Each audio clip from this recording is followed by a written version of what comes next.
Caley is here. You got it right. Caley, I'll tell right now. She is from the organization IGNITE, and she's going to kind of rev us up, get us excited. Hi, my name is Caley Richardson, as she just introduced me. I am the current Vice President of the IGNITE National Chapter at University of Texas at San Antonio, as well as the President of the Public Administration Student Organization. I am also the founder and the former president of the IGNITE chapter at UTSA. So that is why I was here. I met Lydia at the Women's Rally last February, or January, sometime in that area. And she invited me here to speak about what IGNITE is and what it does. So, how many of y'all have actually heard about IGNITE? IGNITE National? A couple? Great. IGNITE National is a female empowerment organization, nonpartisan, inspiring young women to run for office, to vote, and to be politically active. One of the reasons why we're all here, right? Its entire mission statement is to get more women in office, and that's what they want to do. So they hold seminars, they bring in female speakers, they bring in female activities, things like that in order to help women in colleges, in universities, in community colleges, in high schools, even as young as elementary school, to start thinking about a future in politics. So IGNITE came to me in last October, and I was a member of PASO at the time, which is the Public Administration Student Organization. And I was working at the time, and still am, 40 hours a week at my office job and a full-time student, 18 hours. So I was doing that. So I didn't have a lot of opportunity to join student organizations on campus because they were during the day or they were during class. So I didn't really know about any female organizations on UTSA. So when IGNITE came to me and said, yeah, we have our city council meetings on Saturdays. Yeah, we work around your schedule and we'll do it at night. We'll do that for you. I was like, yes, that's exactly what I want. So when I joined IGNITE, I thought, oh, this is a great time. Yeah, we'll talk about feminism and we'll talk about this. But IGNITE wound up being so much more than just talking about feminism or just talking about doing things. It actually was a stepping point for me meeting female judges, meeting female candidates, meeting female activists, and seeing how other women who have gone through so much and have become very successful telling me, hey, this is how it's done. This is the advice I'm giving you. This is what not to do. This is what to do. And that was invaluable to me as an aspiring young politician who wants to run for office when I graduate this December. I do want to run for governor of Texas one day. I'm only 27, though. That is the thing. I want to become the next Ann Richards, right? Yes. So, with IGNITE told me this very interesting fact. Only 22.8% of women are in executive offices around the country. And this fact would come up in every single meeting I went to, whether it be city council, my student organization meetings, webinars, any one of them. 22.8% of women hold executive office. And that's not, they're saying minority women hold even less out of that 22%. And they would keep asking me, why is that? Why are women only holding this much? Why isn't it 50? Why isn't it 75? Why isn't it 100? Why aren't women coming out on buses in droves and voting and doing all this and writing names on the ballot and just passing it down the row so everyone could be on the ballot? Why is that? And they would ask me. And every time they asked me, I always remember the two things that my feminist mother, who taught me and my siblings at a very young age to fight for equal rights. She would tell me two things in life are true. The first one, follow the money trail. You want to know why I-10 has been under construction for 10 years? You want to know why the pothole on your street's not being fixed? You want to know why you have to register your car for an emissions test when you go into a new county? It's because somebody somewhere in a dark, dusty room filled with cigar smoke said, I can make a lot of money doing that, and no one is going to stop me. There's no profit in women being in office. There's not. How could the wealthy and powerful make money off powerful women if they were voted into office and writing laws and voting on things that impact the rest of their lives? How could the ones who make the rules take advantage of women who have comprehensive and affordable birth control that are given to them? How could a boss possibly take advantage of a young woman who has 3 children at home and make her work for less pay than her male counterparts and more hours, and have her not say, you know, I'm okay with voicing my concerns because I know that my kids are going to be taken care of and I'm not going to fear any retribution on taking care of them. The truth is, there is no way to take advantage of a powerful woman. It's easier to take advantage of a powerless woman. And that's simply the reality that we face every single day. So I tell Ignite that, and I have to admit, I'm in a unique perspective in the Ignite San Antonio chapter. Out of all the chapters in San Antonio, St. Mary's, Incarnate Word, all of them, I have a bit of a unique perspective. Because while I love Ignite telling me, you can run for office, you can be president, you can be governor, you can be councilman, you can do all that. I love it, I do, I love it. But I have to question the good nature of that. Because how do you run for office? How do you ask somebody for thousands of dollars to run a campaign? How do you talk to a stranger? I mean, you saw me over there. That's something, we have to learn. So I kind of think, though Ignite does teach you how to run for office and how to ask for campaigns, and we may take university classes here and there. I take a fundraising class, first time ever. They kind of skip over the little baby steps at the beginning. So I'm here thinking to myself, okay, they're telling me I can run for office. Great. That's kind of like telling me, you can land a plane at 35,000 feet in the air. I believe in you. You can do it. Everybody in the back is depending on you not to crash and burn, and they're all watching you. But you can do it. I don't believe you. Probably you don't know how to fly a plane. You probably won't be able to do it because nobody taught you the basics of flying. Nobody taught you what a landing gear was. Nobody taught you how to read longitude, latitude, in the air. Nobody showed you where the pilot sat. That's kind of what happens when we tell these young girls these things. They get very confused, which was something I first learned at my meeting when I held it at the Ignite chapter at the UTSA. I had a whole bunch of girls asking me, I don't really know how government works. So how am I supposed to run for office again? I don't feel comfortable talking to someone and asking them for $5. I don't even feel comfortable talking to my mother for asking her for $5. How do you expect me to pick up a phone and do that? So, young women like us, we just don't learn those basic baby steps when we're small children in kindergarten, elementary school, intermediate. I'm not saying that all the boys were squirreled away in this little room and they learned how to be president while we all took nap time and played with our toys. That didn't happen. But we did learn a little bit when they berated us and reprimanded us. Little Susie, be quiet. Little Susie, don't paddle, you'll hurt his feelings. You have to be a team player, little Susie, right? That was something we learned. So then we ingrain that in ourselves. And we say to ourselves, well, I don't know how to say no. I don't know how to talk to someone without them getting mad at me, because God, I don't want them mad at me. I can't stand that. How do I say something that is not going to offend someone? Because I can't handle that. I've never had that sort of power in my life. So that's what my chapter does. My chapter is all about the little baby steps. So when you come to my meetings, you'll see me say, instead of overreaching, you'll see me say, go talk to that person. Just say hello. Just start a conversation. Hey, it's okay if they said no to you. Don't take it personal. They probably are just busy. Hey, if you're upset about something, just talk to me. It's okay. You're not going to hurt my feelings. I'm 27. I've heard a lot in my 27 years on this earth.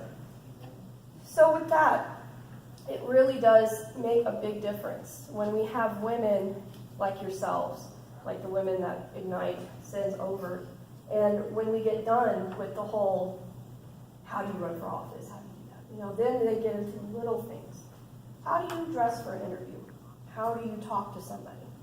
Because quite honestly, we learned all the wrong things. We learned how to dress to impress a man, but not your job recruiter. We learn how to nag a husband or a boyfriend, but we don't know how to negotiate pay. And that's something that is the most valuable lessons that I can possibly impart onto my members of Ignite. I'm going to be honest, it's the blind leading the blind. I'm learning this myself. And what I learn, I impart immediately onto them. but there are certain things that I have to go through first with my own mentorship. 2 years ago, I never would have been able to do this. I personally don't think so. So, the second thing that my mother told me that she said was true was she said, nobody ever asked me for my opinion.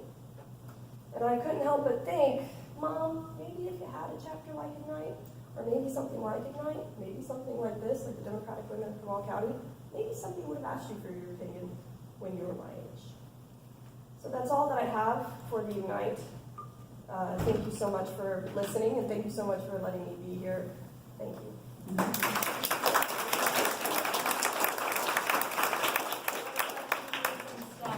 And there's going to be a lot of young women that follow right behind you.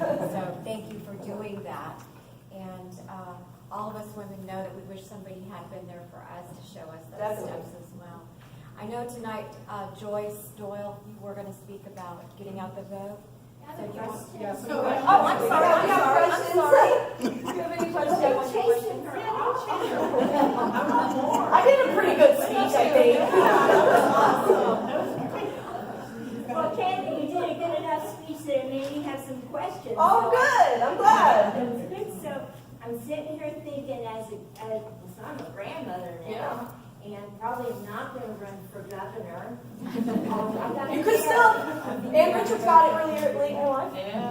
So, in your chapter of UTSA, what could a group like ours do for you? Could we come to a meeting and have one of us with one of you and talk about Absolutely. what we have learned?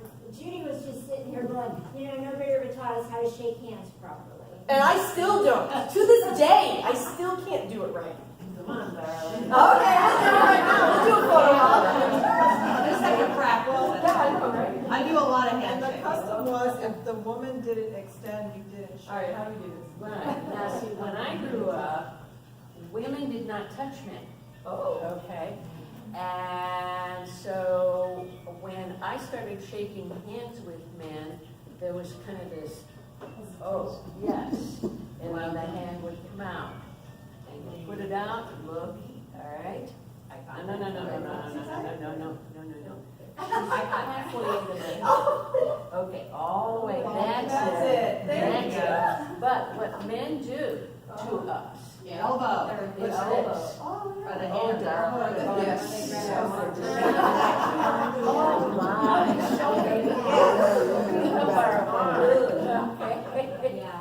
But yes, that firm, that's it, girl. Thank you. See, here was her initial. No. Okay. And so, She did fine when she shook my hand. Maybe it comes and goes. I don't know. Now we're putting Thank you so much. I'll take your name and I'll put that down. My little what happened, because I have. Luckily, somebody's taking video for me, which I truly appreciate.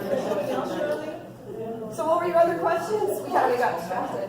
No, that was super good. So I hope I am not overstepping, Lydia, when I say if you ever want to invite a small group of us to one of your meetings. Yes. I'd come. Y'all can all come, and I will get the president because I can't do the room assignments anymore. You can come for a night. You can come for Paso, even if I'll have all y'all there. Good. Honestly, I will. Because it's important, people in my members, they want really overreaching, like the mayor, the city manager. That, as much as I would love that, that's probably not going to happen. And really, I'm more interested in the women going up and the women who have been successful and that can actually impart real value than a candidate kind of sitting up there going like, yeah, vote for me because, I'm going to do this general abstract thing. And that's really not, it's great to meet a candidate. I never have met one I didn't like. And I also met Ted Cruz once, so, I'm just saying, it's kind of like, candidates are great, but I really want the honesty. So what can you do for IGNITE? Well, the one thing you can do is, of course, you can all come and you can be mentors to my members, and you can, offer your services or advice or, even just like, yeah, it's going to be okay. Because once in a while, us ladies need to hear that. It's going to be okay. Even I need to hear that sometimes. luckily I have a mentor that will help me out there. She's at my job spectrum. So the other thing, you know, financial is always a very big benefit to our organization. We are fairly new. We are running a Best Fest for fundraising, so we're trying to get that off the ground. Obviously money, but I'm not really concerned about the money aspect because I'm more concerned about the welfare of my members. But first and foremost, I can work on anything, even a zero budget, which is what we have. So, I mean, you know, it's like, we can go to a city council meeting for free. I don't need to spend money on that, right? I have a car and we can all just pile it in the trunk, right? So I don't need to worry about that. The third thing that I would truly appreciate is honestly just compiling a list and telling us some stuff that, you know, maybe we're never taught when we're younger. Some of the things that they learn, you know, they don't learn until they're 27, like me. Like, I learned for the very first time how to dress for an interview. Now, I've been to several interviews. I got a job at an office. But they were like, no, there's a proper way to dress. Kind of, not like this. This is business casual, as my faculty advisor would say. But what is professional dress? Oh, that's what professional dress is. Oh. You know, things like that, little things that they just don't know, and that comes up. I texted my mentor today, and I said, hey, what color lipstick should I wear? You know, do I go for pink, or do I go for red? Do I go for dramatic? She's like, I'll go natural, go nude. She was right on her money, because she's always very good about that kind of stuff. So things like that, little things that benefit. You know, you have to understand, as y'all know, we're undoing years and years and years worth of don't take up space, be quiet, look pretty. You know, oh, you're not going to find any worth if a man doesn't find worth in you. Things like that. And you know, my mother is a lesbian, so that kind of was a big push for her to make me understand that I don't need to care about that kind of stuff. But my mother is great, y'all. If y'all ever get a chance to meet her, she's amazing. She's the reason I'm up here today. So my second question is more technical, I guess. Okay. And this may be a problem that I have personally, but somewhere along, what? She just qualified what My she was going stupidity, to that's say. right, I did. And women do this all the time. So let's try to get Okay, all right. Kaylee, I have a second question. Something that I have found helpful Yes. is coming to understand from a civics perspective all of the elective offices that are out there, because you're right, it's not just mayor. There are, across Texas has a very complex sort of relationship between the state government, the county governments, and the county governments then push some of that duties and responsibilities to the precinct level. So there are things like justice of the peace and all kinds, and I just was thinking that maybe I'm not the only person that finds that information helpful. Also, there's a whole range of board of education. Right. You know, and not every school district is the size of Dallas. Right. Small districts need smart people and smart women too. And, you know, it's really sad that they don't get smart people, because that's how you get a lot of policies that don't make any sense. And then you get a lot of policies that are obviously for the profit of others. It's because you don't get those smart people. So yes, it is true. My members don't know that kind of stuff. I do, because that's my degree. But my members may be in architecture, they may be in art, they may be in certain other aspects, political science even, but they're only a freshman. So they don't know that. And it's not that they don't know it because they don't want to know it, it's just that they never experienced that. Yeah, they probably do know about the school board because they went to school. They went to a public school. They probably do know about city council a little bit because they probably read the news. But they probably don't know that judges are voted in Texas. They don't know that. And I actually did not know that until I met Judge Rebecca Martinez. Yeah, she is. She's great. But she told me that, and I didn't know that. So, you know, these things that I'm trying to tell them, because I don't want to overload them with every single office that you can run for, because there's like hundreds, just pretty much in San Antonio that you can possibly do. But trying to get them to understand, even on the smallest level, you can make the biggest change. You don't have to be president of the United States to make the biggest change in the world. You can easily run for a school board and make that change that you wanted to see in your school. You could run for judge. And yeah, that's a bigger change, but you're not gonna oversee like, you know, like murderers or anything like that. It's gonna be a little bit more cut and dry, you know.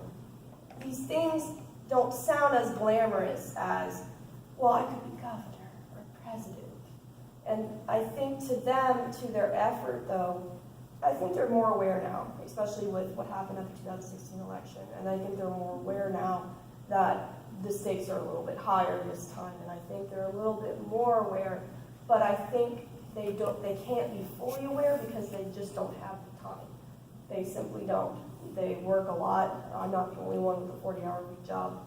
A lot of them work all the time. A lot of them can't even go vote. And they've already told me that up front because we have this little thing where we're going to be like, oh, if you vote, we're going to do something, you know, we're going to have a goodie bag if you vote. And they said I can't because that's on, I work that day. Too bad. There's early voting. And I know that UTSA has early voting, but they have not released anything about it that I could find. It should run from October 22nd to November 2nd. Because I know UTSA they have a site for voting for both main campus and downtown, and we were going to make this whole big, you know, pilgrimage to go all vote, and then Saturday and Sundays, you can vote this year too. 12 days. I'm going to have to ask them about that. Because they're honestly like, I What work. if they don't live, if they live still at their home, and work early voting? Yeah, they can go anywhere. They can go and vote. You don't have to be registered. When One we registered get Bear that County would go in. information. Oh, that would be great. Okay, Joyce? Yeah. Yeah, get her the information. Well, I don't have that, I might have that. Also, a big proponent of having that day off as a national holiday. Yes, that But, would be smart. oh, sorry, someone raised their hand, sorry. You can tell we're really passionate about Yes, you voting. are, thank God. We're serious about this voting thing. Yes, you are. One of the things that we also are not as good as men are building our networks. And there are boards, there are commissions, there are all kinds of things here in Comal County that all you've got to do, they put out a list monthly, you call up and say, I'm interested, you get appointed. Yeah. And you start building so that, yes, you can call up the mayor. Yes, you can call your city council person and they will know who you are. Then you lay that groundwork and begin looking to run for an office. And in San Antonio, it's kind of the same process. You go online and you fill out a form and you can do these committees and boards. And I have actually started doing that. Good. Unfortunately, because I work 40 hours and I go to school, it's kind of very difficult for me to spend time. I have given that information to my members. Again, I do kind of get pushback of, well, I work. You know, I work this job, I don't have time. And that's really the biggest one. So do men. That's work. right. Exactly. They show That's exactly true. And I feel like with these, I don't know if work is kind of an excuse for them to say, I don't think that I'm qualified, because that's often what reason why women don't run, is because they say, I don't think I'm qualified, I don't think I'm smart enough. And that's true. I think it's partly because they'll be noticed. Yeah. So they'll get more attention than they're prepared to deal with. When they're accepted on a board or a committee or a commission or something that maybe they just know a little bit about. And that's one of the things that holds women back. You don't hear men saying, I just don't know if I know. They just need to They don't have Doug time talks about that all the time. And They don't have time to that's vote, I gotta work. The truth is that I can only give them the information, but I can't make them, again, we're going back to the 12 years of undoing all this. So I'm just trying to get them just to go vote, to run on a board and a commission. That would probably take about another 5 years of my time. And I would love it if y'all women just came every single day and was like, yeah, you can do this. You think they know what they're talking about? Oh, heck no, they don't know what they're talking about. Who knows like nuances of agriculture that much? Nobody does. Kim Olson does. That's you can say, Kim Olson knows that. But that's kind of another quandary that I've often been faced with. Because another thing that I wanted them to do is I wanted them, as a kind of a learning step. I said, run for student council at UTSA. They were like, no, we're not going to do that. That's for sororities. That's for fraternities. That's not us. And I'm like, where do you think these people learn these skills? You think Ann Richards or you think any one of them kind of just learned it? They just fell into it. Oops, I became governor. No, of course not. They learned it by doing these kinds of things when they were much younger. So why, I mean, all you have to do is put up a poster. I mean, that's not even a big deal. It's not like they do speeches like this every single day. They're not traveling around Texas going for a campaign. Just run for student council and just tell me how it feels like. Oh, I don't know how to do this. I don't know how to talk. That's where it all comes back to, yes. Yeah, almost by the time you get to college, if you haven't been raised up to speak your mind, it's a little late. Yeah. I think we, as grandmothers, we need to be raising up our granddaughters in a way that be bossy in school. Yes. Okay, don't sit there and be quiet. Be bossy. Be the one that speaks up. I'm block walking. I take my 8-year-old granddaughter. She knows how to do it. She knows how to hand that literature out. She knows, and she may never run for office, but she's going to know how to do it. Yeah. She may be student council. She may be whatever, but it's really up to us to get our women, our young girls prepared. It's a little late when you've been told for 12 years and all through school, and you get to college, well, you shouldn't be in charge of the committee. Yeah. I mean, You should be taking notes. exactly. I mean, she's right now in 3rd grade and is on some little team project or something, and she says, nobody's taking charge. I said, that's your job. You do it. That's your job then. That's exactly. And I mean, it's seen as girls are bossy or they're aggressive or whatever, but if you're not, you're never going to get what you want. Exactly, and then So, and I mean, that's one of the lessons you need to tell your gals. yes, I know you've had your hand up for like the longest time. I'm so sorry. But see, we have to understand that there's a difference between aggressive and assertive. Exactly, and that's You see, something I had to learn. When you assert yourself, it's because you have a passion for what you're asserting yourself to do. Right. When you're aggressive, it's just because you're just pissed off. Right. Because things are just not going your way, and you want them to go your way, doggone it, and you want them to go your way right now. And That's the aggressive thing. right, and that's one of the most valuable fine lines that I wish I could teach these members, because I had to tread that fine line myself, Yes. ladies. I had to do it myself. I was super aggressive in everything I ever did. And I had to learn diplomacy. I had to learn, how to speak and compromise and understand that. Because nobody likes an aggressive dog. Aggressive dogs are mean. They're territorial. They're unapproachable. I have an aggressive dog at home, and my God, I never take anyone to my apartment because he will just scare everybody out.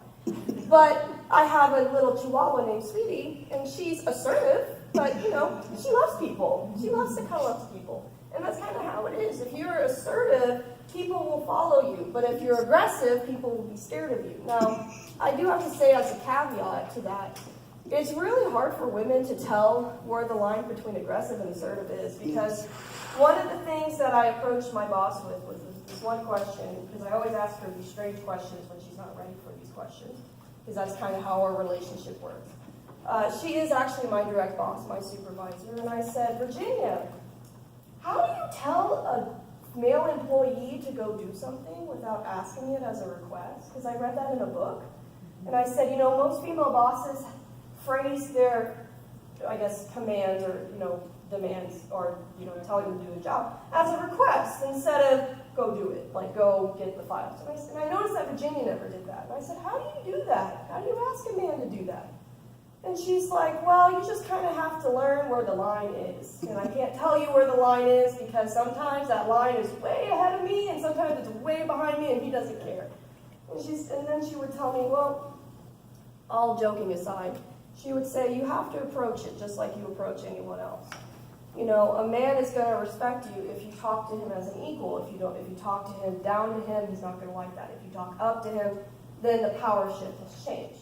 So that's something that I also ask, how does a female boss ask a request or tell an employee of, either employee